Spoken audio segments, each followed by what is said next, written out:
coming out. Okay, now that you pitched your family pretty well and your business, let me take you to what has been the electronics side of your business. Of course, you're big into medical electronics, and that side of the business also has a lot of scope, not just from I would imagine not so much on the export point of view, but the Indian market should be pretty exciting. Talk to us about it. Yeah, my brother again, cousin brother again in the third generation, Arjun Ranga. We both came back. He's again an engineer in industrial production, done his MBA in Chicago, worked there, and then he came back in 2001. I came back 2001. The electronics business was started in our family about 15 years ago. Just out of coincidence that we were in Mysore, and one of the big telecom companies then wanted us to do some contract manufacturing. 2001, when we came in, we saw the opportunity of bringing in some value into the business. And in 5 years' time, Pawan, hats off to him, we managed to grow the business 10, 20-fold, and today we are the largest EMS contract manufacturer in India. There's so many big businesses at the company. Why haven't you guys thought of listing any of them? The family business primarily is very close to heart, started by my grandfather. As you know, fragrance creation is the key here, and the formulations are passed down from generation to generation. My grandfather taught my father, who's teaching me how to create these scents. It's very personal. It's only either myself, my dad, or my brother who go and create these fragrances every day. So that part of the business is very close to us, and immaterial of the market opportunity or the growth, we'll probably keep it within us. The other businesses, each one has its own future potential. The electronics business, for example, we've just got our first round of funding from L&T Capital. Okay. And we are looking at taking that company places. And why would L&T Capital be interested in putting money there, and what kind of stake have they picked up? They've invested 100 crores for a minority stake in the business. Okay. And it's fantastic opportunity for us to grow with L&T and L&T Cap. They've come in more as equity investors. Do they have a say in the company? Yeah, we do still hold the majority on the board, but yeah, they do have a stay. They do have a say, and I think it's more a learning experience for us because they're such a well-established company. And right. And getting that brand will also give you more organized. Yeah, and they're a fantastic company to work with. So we've learned a lot from them in the short while, and we look towards a very long future. So.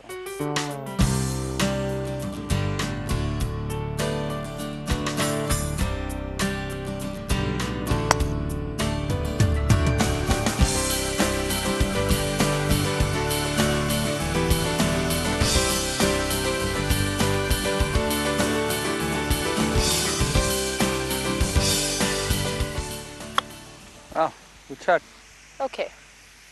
Manageable, manageable. Talk to us about your good shots. Not just in business, in golf. You said you had a good time in Arizona. More golf courses than all the action anywhere in Arizona for that matter. More than the McDonald's there. So give us some idea as to how did golf happen after you were introduced to it. I always believe that golf is about force. You need power. Now I've realized golf is 90% mind and 10% mind. So there's no power in it at all. So that's been my learning. But I have the record for the longest drive in our local course. But you never thought of it as something you want to take up a little more seriously? People love betting on the course.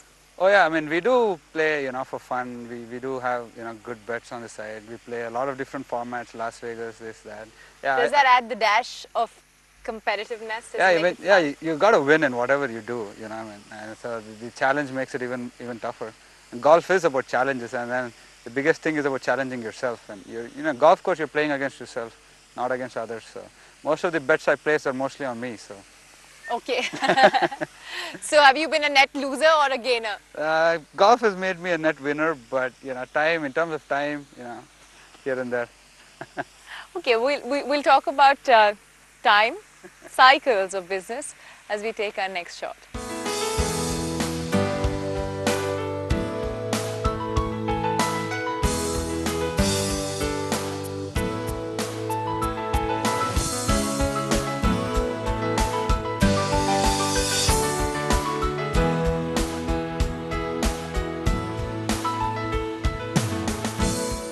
They say about putting that you swing for show, but you putt for dough. Yeah, I drive for show and putt for dough. So, that's my problem always.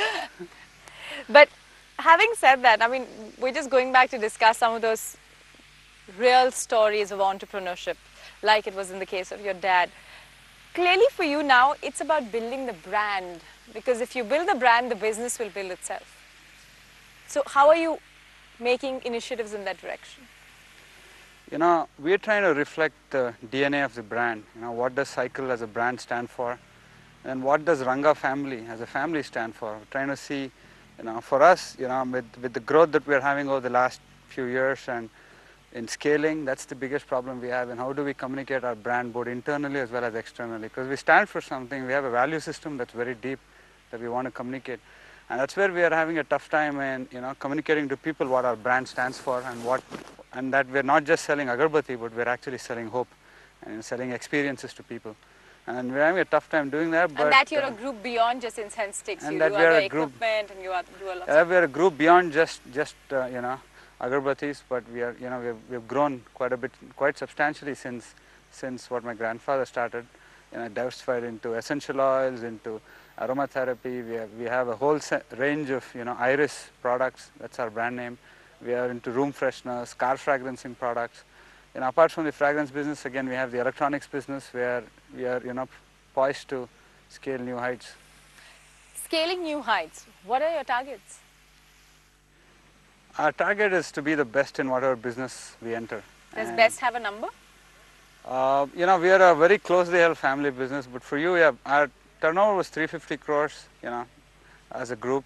And we're looking at least 1,000 crores within the next 4 years, you know, so we are on track of getting there. And how do you see making sure that you're, as a part of this group, you're going to reinvent yourself further? Because now it's been, what, nearly 8 years in the business. You know, my grandfather, I mean, you know, he's my idol.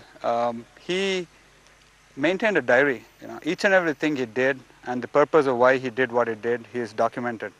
It's something like my Bhagavad Gita, you know, whenever I'm lost, whenever I'm looking for something, and I just read through his books, and then, you know, it gives me complete clarity. And that's what I fall back on, you know. But in terms of reinventing myself, you know, there's nothing much I'm doing apart from just learning more and studying and keeping myself updated. You know, I attend a lot of programs outside, interact, network, so that's it. I guess India is kind of helping me in that regard, and it's cool to be Indian. India is going places, and when I go outside, meet new people in any of our businesses, they tend to listen more now when I tell them that I'm from India. Is it also because there's so much positive energy about India's ability to grow, and everyone else appears to be slowing, except that India is just growing by leaps and bounds? Yeah, I guess the whole India story, and, you know, India and China and Indian businesses doing exceedingly well. I mean, you know, the examples are numerous. So that, you know, for us, third generation, lucky to have such great people, you know, in the earlier generation who have done so much for India, which we are able to bear fruit now. Indeed. I'll finish my shot and we'll catch up on more.